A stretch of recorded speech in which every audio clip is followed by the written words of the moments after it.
सल्लल्लाहु रसूल करीम अम्मा बाद। आज की इस मीटिंग में बैठे हुए स्टेज पे हमारे सियासी सरपरस्त यूनिस इस्सर साहब, हमारे हर दिग्गजी मेरे मुफ्ती मोहम्मद भाई काफी साहब, सोमानी महाराज के सदर डॉक्टर खालिद परवेज साहब, शफीक राना साहब, अब्दुल्ला हफीज और तो बैठे हुए करीम दिलावर साहब और सब मौजूद शख्सियत, दोस्तों और साथियों। नदीम फिजा साहब पर जब हमला हुआ तो मैं उनके घर पर गया तो इनको शहबाज साहब ले जा रहे थे। तो मैं रोक कर पूछा कहाँ ले जा रहे, तो बोले कंप्लेंट करने ले जा रहे। फिर मैं उनके घर में जाकर बैठा और स्क्रीन पे सब बातें देखी। तो उनसे पूछा, उनकी छोटी बच्ची ये कह रही थी कि ये सुबह से चक्कर मार रहे थे और वो डॉक्टर साहब आ गए जिनके साथ खड़े हुए थे, उनसे बोले मुझे मैं खाना भी नहीं खाया, मेरे को पुलिस परेशान कर रही है। तो डॉक्टर साहब ने नदीम को बोला, बोले इनका चौथा चक्कर है, आप घर पे चले जाओ। और वो आगे जाके पढ़ना है, आप स्क्रीन पे देखे होंगे, यूट्यूब पर देखे होंगे। ये बात सच है कि उनको मारने के लिए 4 चक्कर मारे ये लोग, या सुबह से राउंड मार रहे थे। मगर नदीम भाई अगर वो चालाकी से हमको फोन कर देते कि भाई मेरे गली में जो है ना कुछ लोग चक्कर मार रहे हैं, किसी की वो फोन कर देते तो हम फौरन एसपी से बात करते कि यार इनको जो है पोलिंग के दिन भी मारा गया और आज फिर उनके घरों पर जा रहे हैं। ये हमको मालूम रहना चाहिए, तब हम जो है बोलने के बाद अगर नहीं होगा तो हम पुलिस पर भी एक्शन लेंगे, जो भी हमको करना रहेगा। मगर खैर मैं गया आजाद नगर पुलिस स्टेशन, ये बयान दे रहे थे, मैं चढ़ रहा था तो एसपी और डीवाईएसपी दोनों साथ में आ गए।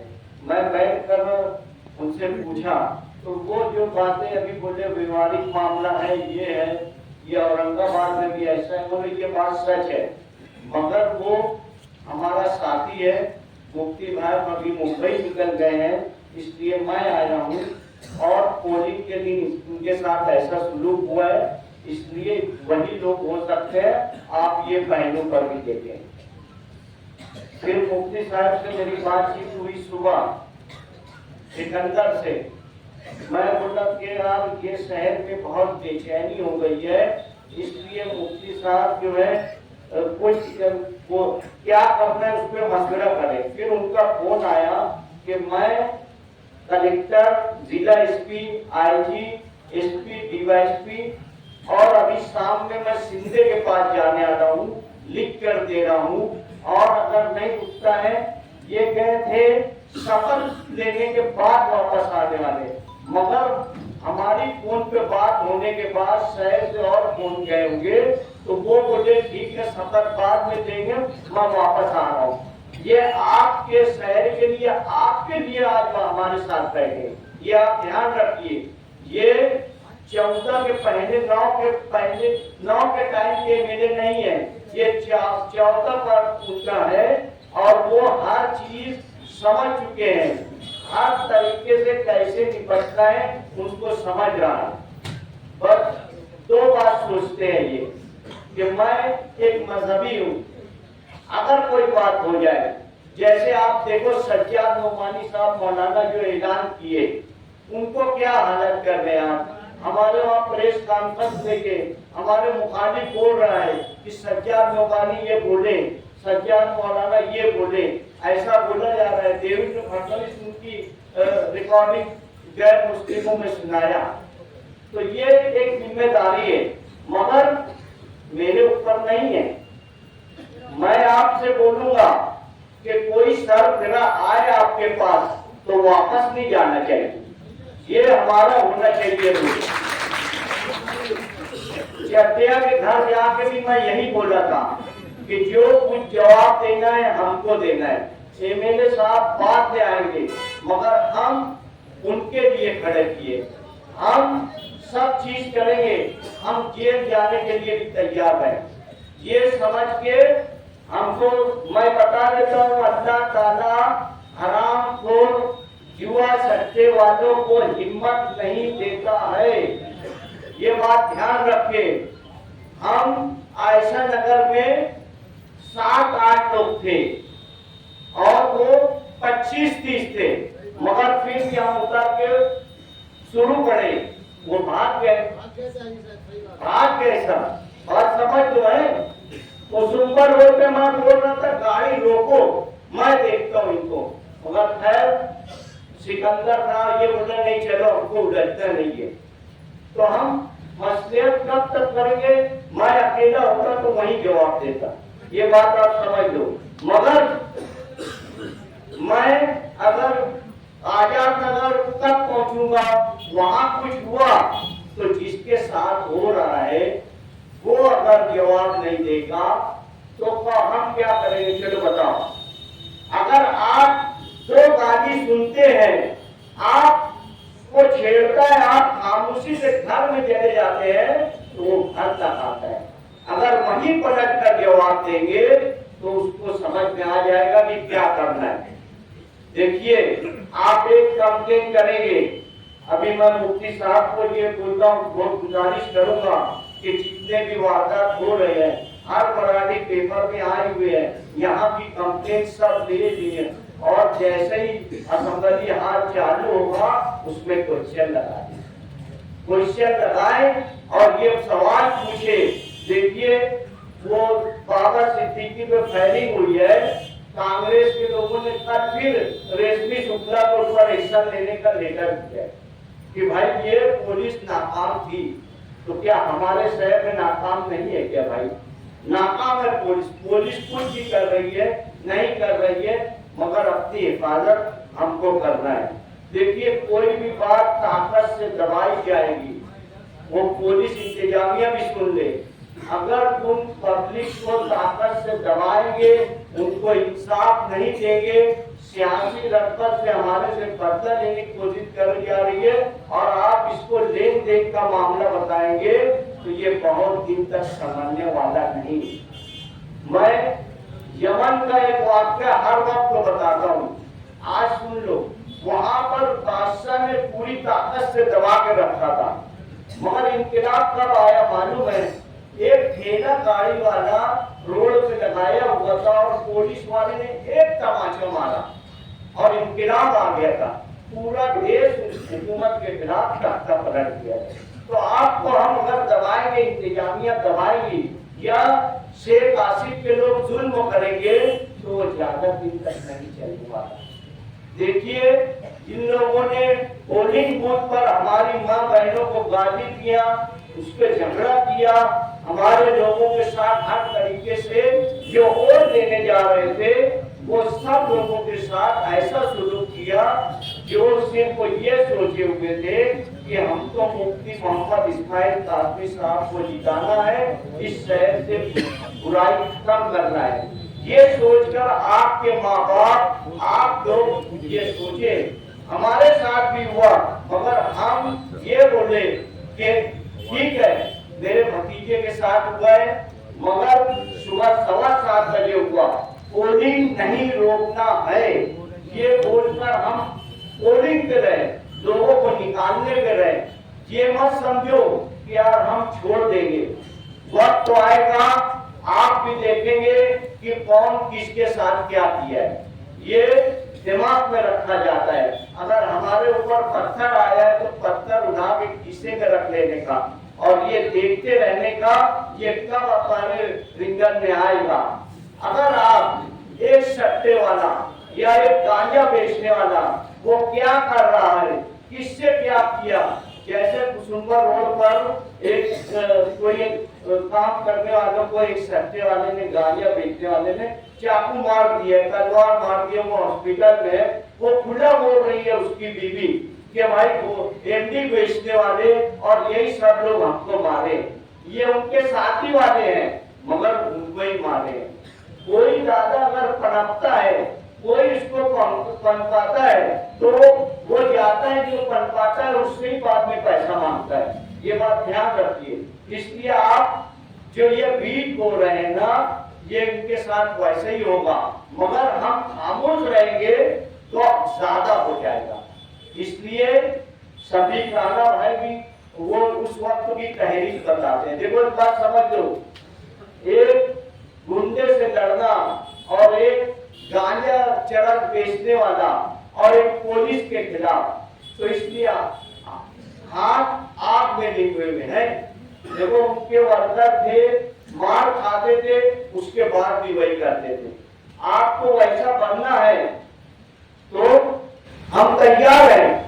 मैं तहरीक चलाता हूँ तो हर चीज से निपटने के लिए सब सोच लेता हूँ, यानी मौत मेरे आगे सामने है, इसके बाद मैं काम करने निकलता हूँ।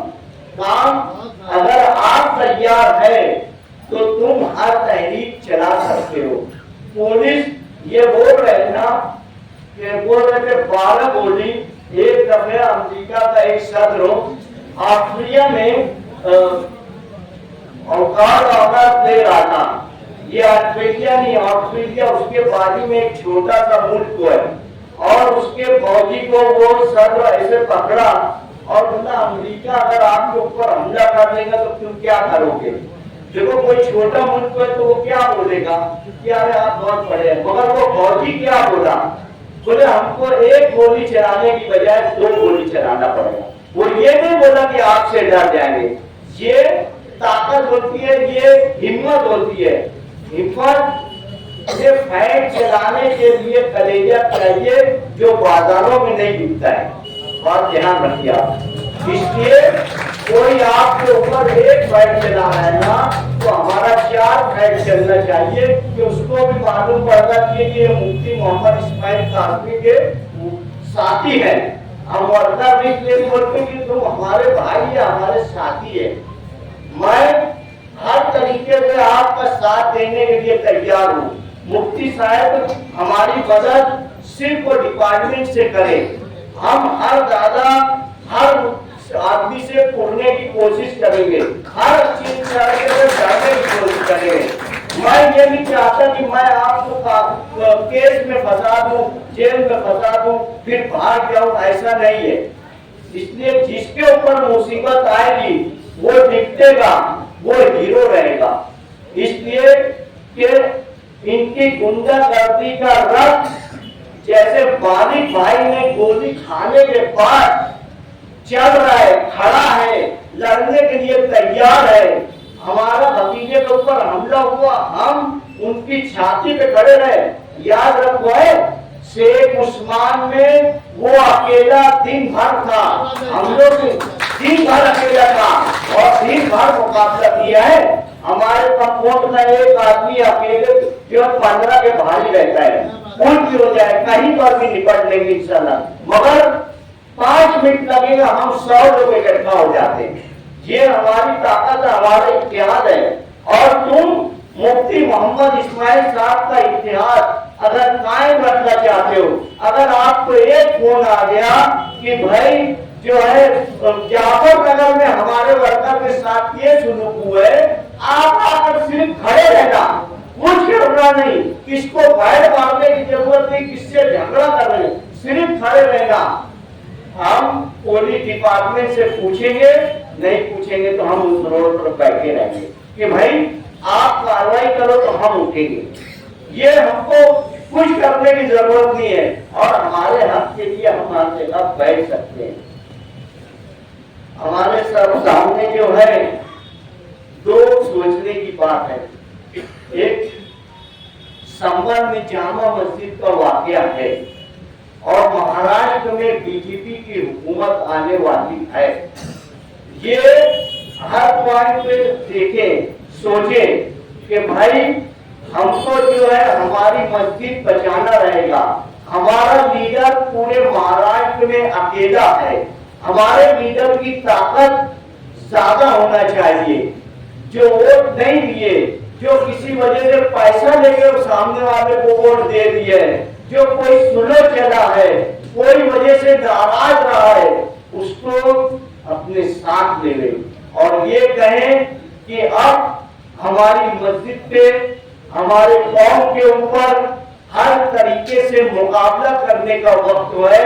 ठीक है, आप लोग किसी वजह से मुफ्ती साहब से खिलाफ थे या मेरी वजह से नाराज थे या डॉक्टर हाजिर साहब से नाराज थे या कोई भी वजह से नाराज थे, मगर आज तुमको मुफ्ती मोहम्मद इस्माइल कासमी साहब की ताकत बनना है, क्योंकि तुम मसाजिद, मदारिस और आपके कौम के लोगों को बचाने के लिए इनका हाथ मजबूत करना है। आप इनका हाथ मजबूत करेंगे तो असदुद्दीन अवैसी साहब, आज सुन लो, तुम आज एकदम खुला बोल रहा है वो कि 4 लोग जो शहीद हुए हैं वो पुलिस की गोली से शहीद हुए हैं और पुलिस की इंक्वायरी की जाए, और ये टीवी आदि बोल रहे हैं कि वो गोली से नहीं शहीद हुए हैं।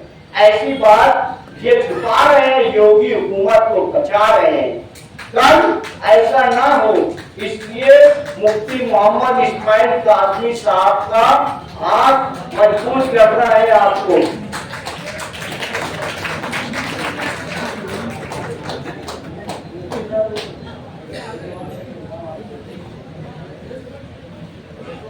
तो मेरी गुजारिश यही है कि जो जो बातें हो रही है, कि आप धरना देना है या रैली निकालना है या शहर बंद कराना है। अगर गुंडागर्दी ऐसी रही, पिछले 19 में ऐसे ही सब काम हो रहा था, उस वक्त तो मैं और सलीम दिलावर साहब हम सब पुलिस स्टेशन गए, दोनों ग्रुप को बुलाए गए, सामने वाले नहीं आए थे, तो हमने उस वक्त तो कहा था कि शायद कोई भी वाकया हो रहा है वो रात को 11 बजे के बाद हो रहा है, तो इस पे आप गौर करें। तो पूछे क्यों, तो हम बोले ये लोग रात में नशा कर लेते हैं और नशा करने के बाद कर रहे हैं, इसलिए आप अगर हमारा कोई साथी ऐसा करता है तो उसको भी जेल में डाल दो, मगर इनको तुम रोको, नहीं रोकेंगे तो इससे ज्यादा बुरा होगा। जब वो हमारे साथी को जब मारे थे यहाँ पहले जलसे में, तो मुफ्ती साहब ने बोल दिया था कि साहब आप इस पे नहीं करेंगे तो इसका रिएक्शन बहुत बुरा होगा, उस वक्त तो बोला था। पर वो जाकर एसपी साहब को भी यही बात बोले कि आप अगर नहीं रोक सकते हो ऐसा बोलो, मैं मेरे साथियों के साथ कैसे रोकना है इसका रिएक्शन मैं बता सकता हूँ, मगर आप कर लो, हम कब ये मत बोलना। इनको कभी भी कोई भी वाकया हो जाए तो पुलिस इनको फोन करती है, अरे आइए पब्लिक को संभालिए, समझाइए, मुफ्ती साहब जल्दी आइए, ये करते हैं। तो ये क्या रिएक्शन नहीं बता सकते, हमको आदेश देंगे तो हम क्या करेंगे, हमको अगर एक तमाचा मारने बोलेंगे हम 10 मार देंगे, सिर्फ ये बोलना चाहिए कि जाओ देखो उसको, समझो। ये काम आपको करना है और इतिहास कायम रखे। आपको अगर आपके ऊपर कोई जुल्म हो फौरन हमको बोले और जालिम के खिलाफ खड़े हो, ऐसी गुजारिश करता हूँ।